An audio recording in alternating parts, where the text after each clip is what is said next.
Hitler defers his plans for an offensive in the east. He has to help out his ally Mussolini, who wants to fight his own separate war. Il Duce has just been routed by the British in Africa. The Italian army is in disarray in the desert. To rescue Mussolini from disaster, Hitler dispatches one of his best generals over to Libya, General Rommel, along with his armoured division, the Afrika Korps.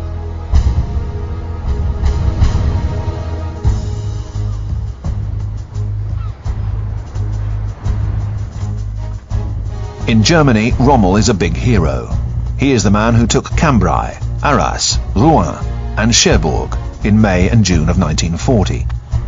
And he is a true Nazi, a devotee who has served Hitler with great zeal and efficiency from the very beginning. Rommel believes in tanks and in the lightning war. He quickly orders the Afrika Korps to set off for the British positions.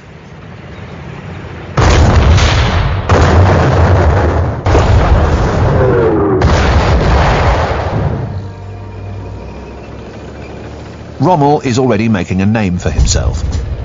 The British circulate his picture with the description, "This man is dangerous."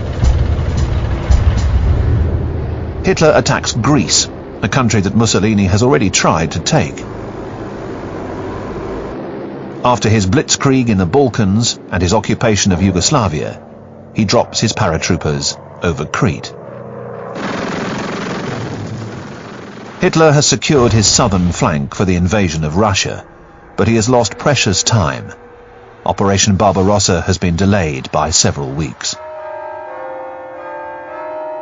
A grand military parade is traditionally held in Moscow's Red Square to celebrate International Workers' Day. Special preparations have gone into this one, however. Stalin wants to make a big impression on the Germans. He's been receiving information from his spies, warning of the imminence of an attack.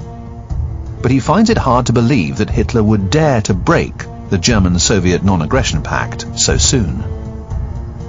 The Germans are attending the parade, and Marshal Timoshenko, the People's Commissar and Stalin's defense minister, seems to salute them with great respect.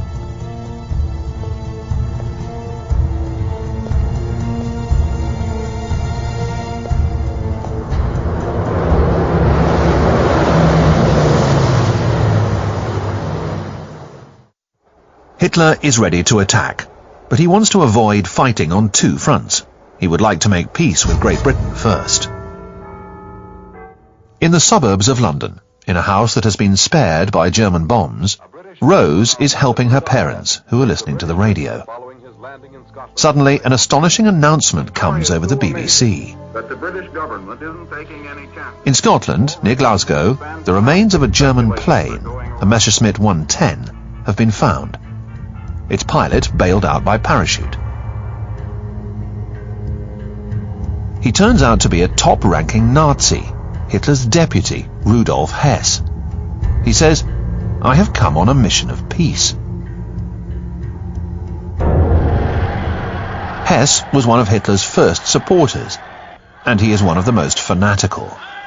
Die Partei ist Hitler! Hitler aber ist Deutschland, wie Deutschland Hitler ist! Hitler, Sieg! Hess feels that the role he has played has not been as glorious as that of other Nazi leaders. He wants to prove to his Führer that he, Rudolf Hess, is the only person capable of finding a way out of the conflict with Great Britain. But he is immediately locked up. Churchill rejects his overtures, and Hitler disowns him. Hess will remain in prison for the rest of his life. Meanwhile, intelligence reports indicate that Hitler is planning to invade the Soviet Union. But Stalin ignores the reports, just as he ignores the last message sent by Richard Sorg, a Soviet spy based in Tokyo. The document, dated 30th of May 1941, warns of a German attack. In fact, Stalin continues to send raw materials to the Reich. Since the signing of the German-Soviet non-aggression pact, he has exported thousands of tons of oil, chrome and nickel to Germany, all of which helped Hitler to conquer France. The last trainload is sent off on the night of the 21st of June 1941. Carrying tons of wheat, this train crosses over the border at midnight. And on June the 22nd at 3 a.m., without officially declaring war, the first Wehrmacht sappers steal over onto Russian territory.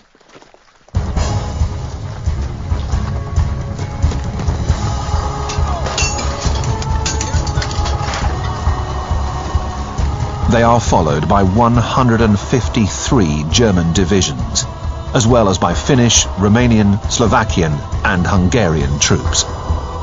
There is even a division of Spanish fascists. 3 million men, along with 600,000 trucks, many of which are made by French manufacturers such as Berliet and Renault. More than 3,000 tanks, 7,000 cannons, 3,000 aeroplanes,